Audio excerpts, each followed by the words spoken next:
JEE advance 2024 paper 1 से ये question है। क्वेश्चन में गिवन है an infinite long wire located on z axis carries a current I along positive z direction। तो हम यहाँ पर अज्यूम कर लेते हैं कि सर एक्स वाई प्लेन में ये वायर प्लेस्ड है और तो पॉजिटिव z डायरेक्शन में I करंट फ्लो हो रहा है and produce magnetic field B। और इस करंट की वजह से सराउंडिंग में जो मैग्नेटिक फील्ड बन रहा है उसको B नाम दिया है। और मैग्नेटिक फील्ड की डायरेक्शन अगर आप देखेंगे तो यहाँ पर मैग्नेटिक फील्ड लाइंस इसी प्लेन में आएगी और वो कुछ इस तरह से मैग्नेटिक फील्ड लाइंस बनेगी, है ना। हम रखना है करंट की डायरेक्शन में और फिंगर्स आपको टर्न करनी है, फिंगर्स मैग्नेटिक फील्ड लाइंस की डायरेक्शन बताएगी। तो यहाँ पर पॉजिटिव z डायरेक्शन में करंट जा रही है और मैग्नेटिक फील्ड जो है इसकी वजह से स्पेस में भी मैग्नेटिक फील्ड बन रहा है। आगे क्वेश्चन में लिखा है कि the magnitude of line integral B dot D L. तो हमको ये कैलकुलेट करना है along straight line from the point this to this. तो हमें इस लाइन से ए टू बी ये लाइन इंटीग्रल कैलकुलेट करना है।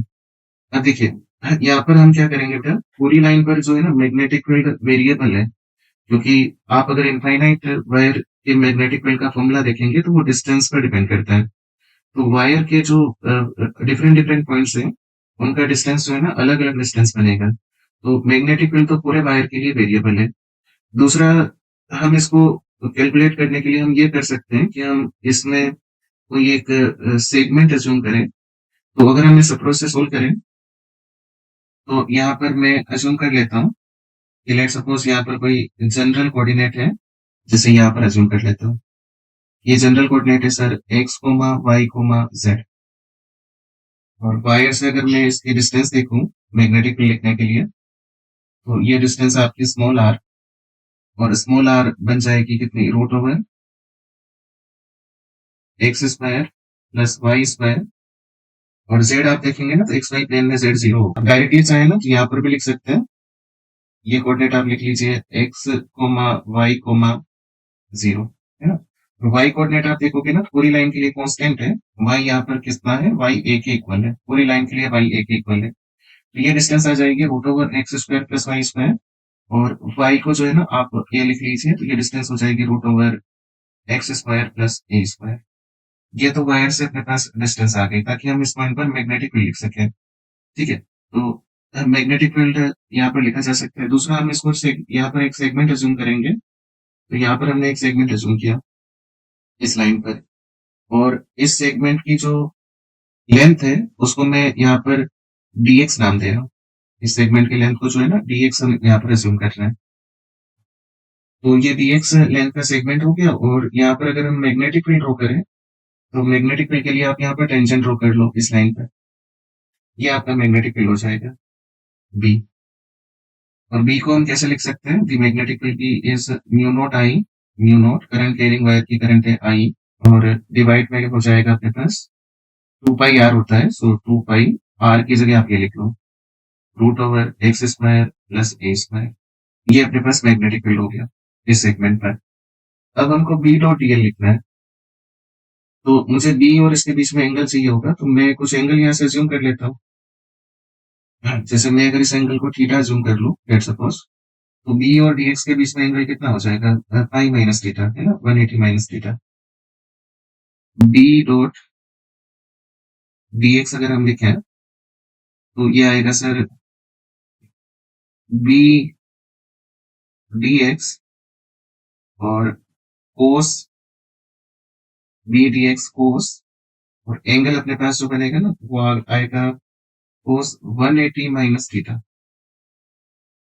बी और डीएक्स के बीच में एंगल 180 माइनस थीटा। तो ये अपना आएगा कितना, बी डीएक्स बी डीएक्स कोस 180 minus theta minus cos theta होगा, है ना। ये माइनस हमने आगे लगा लिया, माइनस आगे लगा लिया, ये कोस थीटा।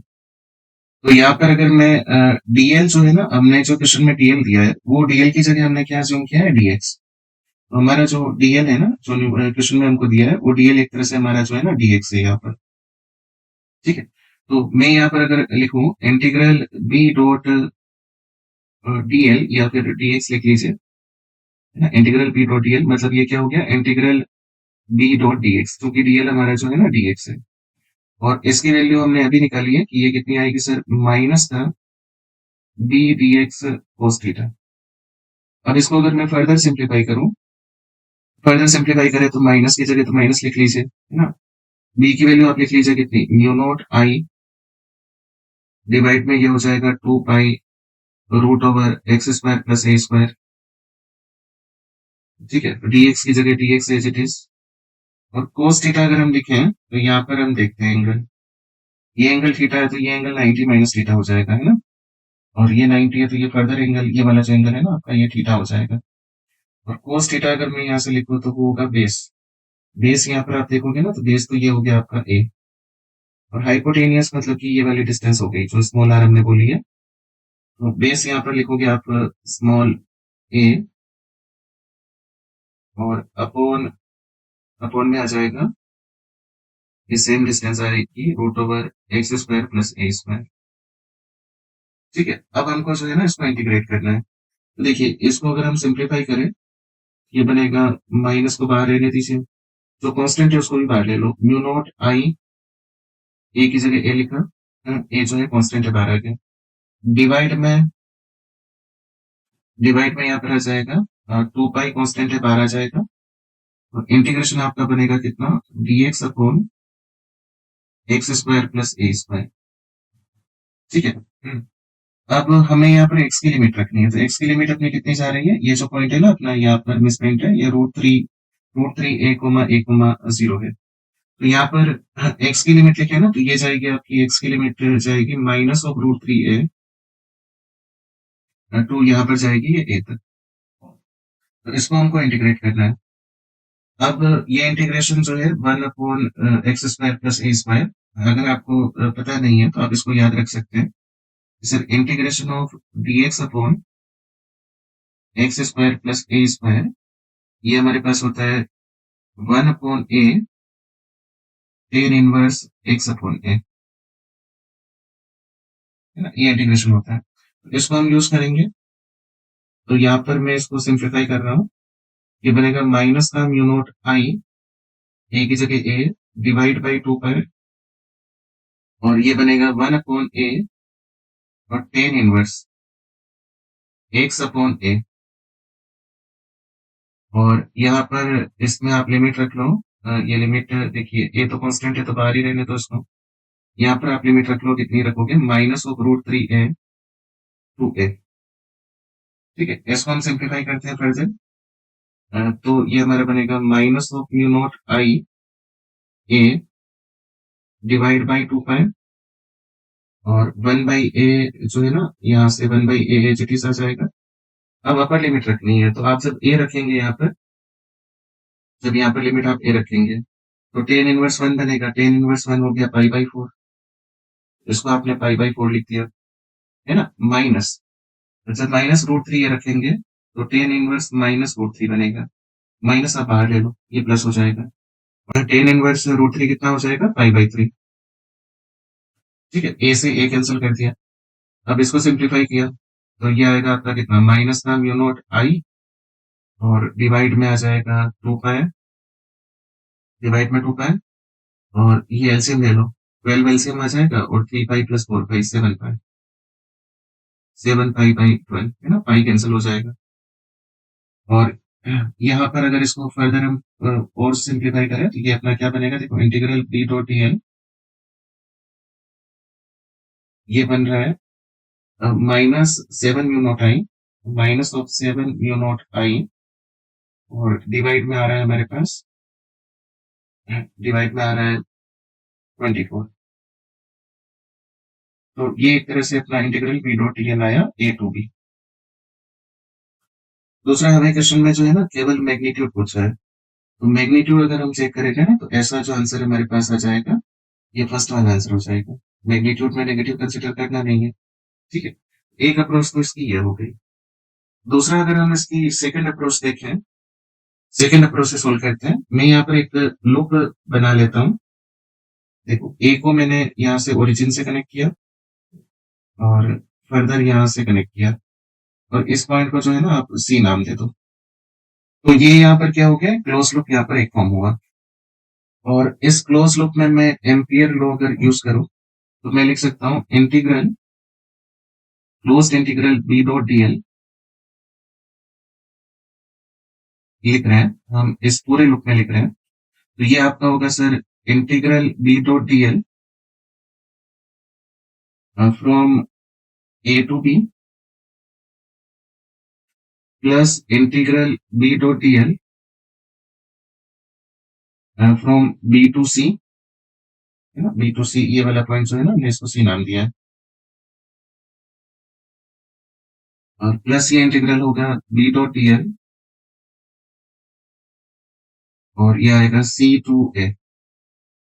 तो क्लोज लूप का जो इंटीग्रल है बी डॉट डी एल, ये हमारा आ जाएगा, ठीक है। अच्छा, इसमें इंटीग्रल अगर मैं बी डॉट डी एल लिखूं बी से सी, तो बी से सी, डीएल की डायरेक्शन तो अलोंग बीसी होगी, है ना, और बीसी अलोंग मतलब बीसी के अलोंग डायरेक्शन मतलब ये तो देखिए सर्कल की रेडियस के अलोंग होगी, रेडियल डायरेक्शन हो गई डीएल की। और मैग्नेटिक फील्ड जो है ना, ये देखिए टेंजेंशियल डायरेक्शन में होगा, यहाँ पर अगर टेंजेंट ड्रॉ करोगे ना, तो टेंजेंशियल डायरेक्शन में होगा, और डीएल और बी के बीच में 90 का एंगल आएगा, तो इस इंटीग्रल को तो आप ये बोल सकते हैं कि ये तो जीरो हो जाएगा, बी से सी वाला इंटीग्रल जीरो हो जाएगा, क्योंकि डीएल और बी परपेंडिकुलर रहेंगे। दूसरा, अगर मैं सी से ए अगर इंटीग्रल देखो, तो सी से ए भी सेम होगा, ये जो सेकंड इंटीग्रल है, ये भी जो है ना इसमें जीरो हो जाएगा। इसका मतलब ये हुआ कि मुझे अगर बी डॉट डी एल की वैल्यू कैलकुलेट करनी है ए टू बी, है ना, क्वेश्चन में यही पूछा है, तो आप लिख सकते हो कि sir it is the close integral of B dot D L, और जिसको हम एम्पियर लॉ से जो है ना mu naught times of net current भी लिख सकते हैं। अभी हमको मैग्नीट्यूड कैलकुलेट करना है, तो मैं केवल मैग्नीट्यूड ऑफ करंट यहाँ पर पुट करूंगा, साइन अभी रिक्वायर्ड नहीं है। तो यहाँ पर अगर मैं करंट कैलकुलेट करना चाहूँ कि सर इस लूप से कितनी करंट आ रही है, अब ये आई करंट जो है ना, ये अगर मैं यहाँ पर 2 पाई का एंगल बोलता, पूरा 2 पाई का एंगल इस लूप में कवर हो रहा होता, तो करंट आई आ जाती लूप में। पर यहाँ पर जो ये एंगल पूरा कवर हो नहीं रहा है लूप में, लूप में अगर आप देखोगे ना, तो इस एंगल को जैसे मैं थीटा वन नाम दे दूं और इस एंगल को थीटा टू नाम दे दूं, लूप में तो केवल इतना सा एंगल कवर हो रहा है, तो इसी के करस्पॉन्डिंग करंट हम लिखेंगे, तो ये कैसे लिख सकते हैं, म्यू नॉट, मैंने लिखा आई बाई 2 पाई, माने कि 1 रेडियन करंट के थ्रू, 1 रेडियन एंगल के थ्रू इतनी करंट जाएगी आई बाई 2 पाई। हमें चाहिए theta one plus theta two angle से, तो मैंने मल्टीप्लाई कर दिया इसको। अब यहाँ पर थीटा वन अगर हम लिखे, तो देखिए इसमें ये वाले कोऑर्डिनेट हमको दिए हैं, ये -√3 a,0 है, तो यहाँ पर देखिए टेन थीटा अगर मैं लिखूं इस वाले ट्रायंगल में, है ना, इस वाले ट्रायंगल में अगर मैं टेन थीटा वन लिखूं, तो टेन थीटा वन क्या होगा, परपेंडिकुलर विच इज अपना कितना हो जाएगा, √3 है मैग्नीट्यूड वाइज, और अपॉन अपॉन बेस, बेस कितना हो जाएगा, ये वाली साइड ए हो जाएगा, तो थीटा वन आपका कितना आ जाएगा, यहाँ से आ जाएगा पाई बाई 3 आ जाएगा। सिमिलरली अगर आप यहाँ से टेन थीटा टू लिखे, तो टेन थीटा टू आएगा सर ये वाली साइड, जो कि कितनी है ए, अपॉन बेस अपना ए हो जाएगा, ये तो कैंसिल होकर बन आएगा, so theta two is pi by 4। ये दोनों एंगल्स जो है ना इसमें पुट कर लो, तो ये हमारा बनेगा म्यू नॉट आई बाई 2 पाई, और थीटा वन अपना कितना हो गया, पाई बाई 3, और ये हो जाएगा आपका पाई बाई 4। अब यहाँ पर इसको एलसीएम लेके सोल्व कर लेते हैं, so mu naught I by 2 pi, LCM इसका 12 आ जाएगा, सो 12, और ये ऊपर बनेगा 7 पाई, देखिए पाई से पाई कैंसिल, और इसको अगर आप फर्दर सिंप्लीफाई करेंगे तो ये आएगा 7 म्यू नॉट आई, है ना, अपॉन 24। ये सेम हमारा integral P dot D L आया, integral P dot D L, और कहाँ से कहाँ कैलकुलेट किया है, ए टू बी, है ना, तो वही अपना फर्स्ट आंसर हो जाएगा।